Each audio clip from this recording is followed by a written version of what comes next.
I've also got a guest now.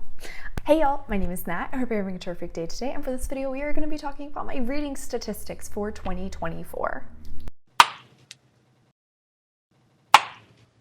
Alright, before I get to anything bookish, make sure to hit like and subscribe down below, as well as tell me in the comments what is an estimate of how many pages you have read this year, if you keep track. If you don't, let's just say books. It's that time again to look at my statistics, and I love doing this because thankfully, most of the time, it makes me feel very proud of myself. I love looking at these numbers and seeing how my genre breakdown changes. The more I'm learning about my tastes, how my reading habits are changing, how I'm reading more diversely. I actually use a compilation of 2 different booktubers spreadsheets. So I believe the main sheet that I utilize is from Hardback Hoarder. And then I do also utilize Compile, which I believe was created by G at Book Roast. I use the free version of, I believe, 𝗖cie. I do think she also has some paid versions you can utilize from 𝗖cie, which have even more stats in them. I'm starting to get a little bit tempted to try one of those out. I haven't gotten there yet. Okay, so starting at the top, I read 141 books this year, which is phenomenal. My goal, I believe, was 130, so absolutely killed that. And then across those 141 books, I read 40,225 pages, which is phenomenal. That is crazy. That does include converting audiobook hours 2 pages, but in regard to audiobook hours, I listened to, wow, almost 794 hours. That's a lot. That's about 33 days. Can you tell I don't like silence? I will say this number count is based on at 1 time speed, and I do tend to listen to my books at 2 at the minimum.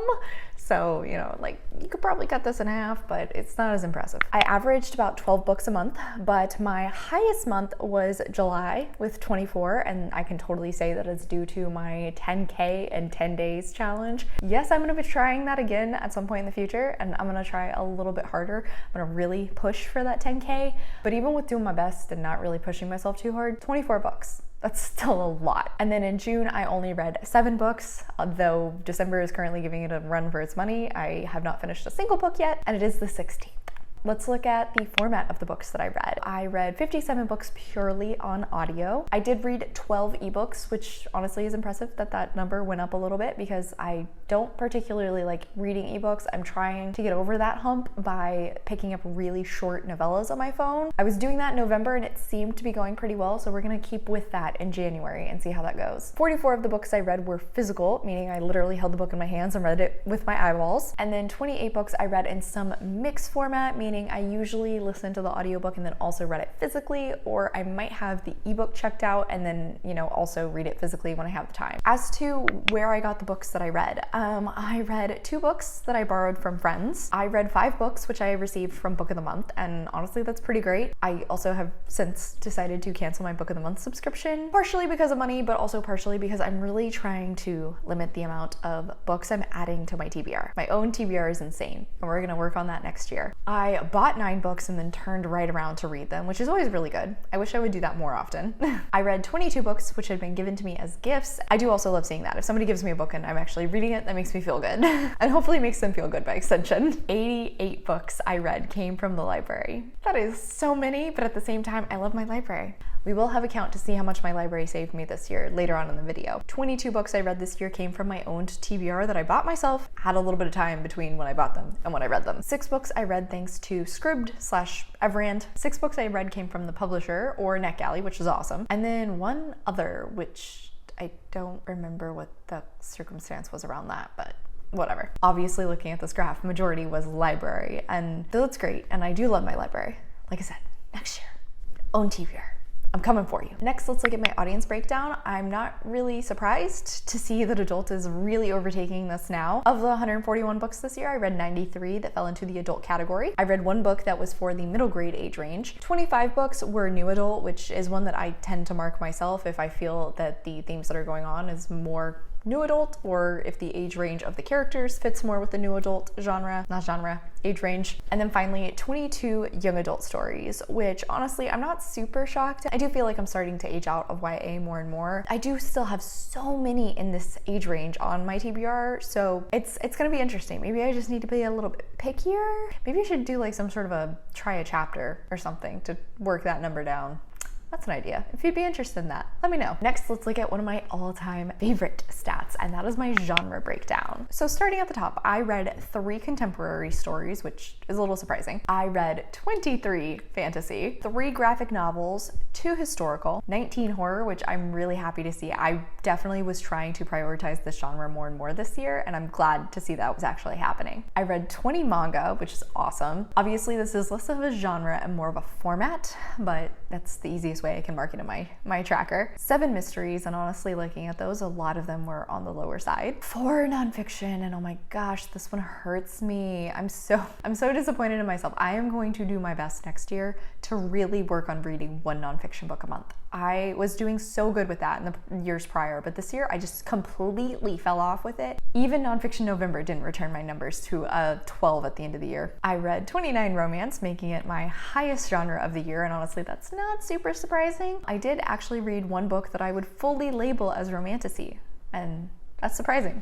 I do think I'm gonna try dipping my toe in a little bit more into this genre next year. We'll see, I'm still a little nervous. Then I read 27 sci-fi, which not shocking given the fact that I've been reading at the very least 2 Star Wars books a month. So yeah, that one was gonna be pretty high. And then finally 3 thrillers, and those were very hit or miss. But one way or another, I love seeing this really diversified genre wheel. It just feels so good. I love to see this. I tend to read a little bit of everything, and clearly you can tell the biggest ones for me are going to be fantasy, horror, romance, and sci-fi. Manga's really pushing its way up there.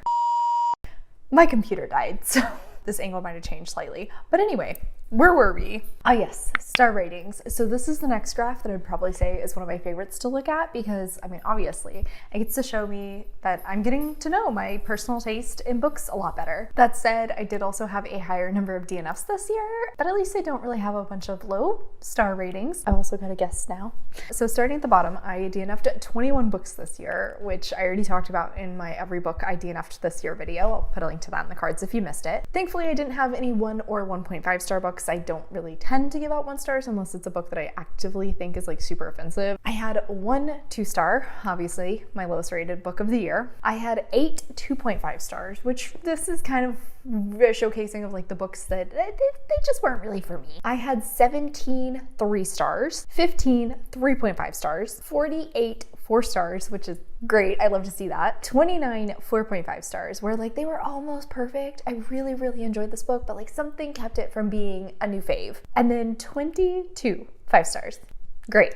So great, I love that. Now let's look at some author stats that I have. So starting with the author's identity, I read from 124 authors who are cisgender, 5 books were from an author that was gender fluid, 1 book from a gender queer author, and then 11 authors that fell under the transgender umbrella. As for gender, I read from 82 authors who identify as female, 45 authors who identify as male, and 14 authors who are non-binary. And then when it comes to race, this was a stat that I really tried to work on this year. I am doing my best to try and get this to a 50-50 breakdown of white and BIPOC authors, and I came really close. I really stayed around that ratio for most of the year. So I read 16 books from authors that are Black, 28 books from authors that are Asian, 3 Indigenous authors, 6 Latin authors, 3 authors who are mixed, 1 Pacific Islander, 79 authors who are white, and then 5 authors whose race was unknown. This year I started specifically tracking the publishers for the books that I'm reading, mostly focusing on like the big name publisher. Just out of curiosity, I was wondering which one have I read the most from. I really thought Disney was gonna start taking over because of the Star Wars canon project, but a lot of the books I read so far actually still are under the Penguin Random House, and so that definitely makes sense that Penguin was the publisher that I read the most from this year with 38 books.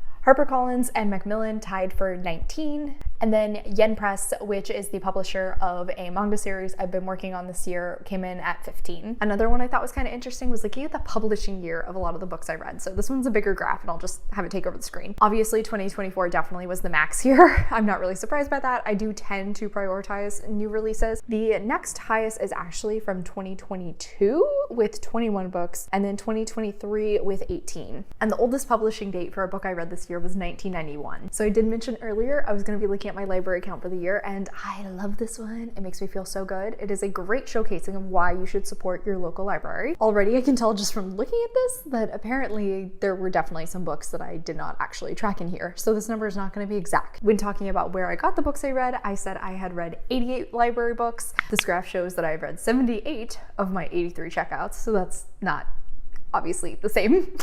I probably just forgot to type some of these in. But of the ones that are tracked, that is a 94% read rate, which is really good. I mean, most of the time if I check out a book, I am reading it. And then for amount saved, this is the big number. I saved $1,294.92 just from going to my library instead of the bookstore. Honestly, that's a really good thing because I'm needing to save money when it comes to my book buying lately. Finally, just a quick peek at my series tracker. If you want a little bit more of an update, go check out my series of series video that I did in November. I finished 10 series this year, which is fan-freaking-tastic. I also made the decision to not finish 9 other series. I mean, a shame, but also a good thing that it's moving these off my list. And then I also started into 14 other series, which I have not yet finished. Definitely gonna need to reprioritize series in 2025. Oh, lordy. All right, and on that note, that is it for today, y'all. Thank you so much for coming to my channel. I really appreciate it. Make sure to hit like and subscribe down below. If you made it all the way to the end of this video, leave me a laptop emoji in the comments down below. I have all my socials as well as a few ways you can support me linked in the description. I come out with videos on Monday and Friday, but until then, I hope you continue to have a terrific day.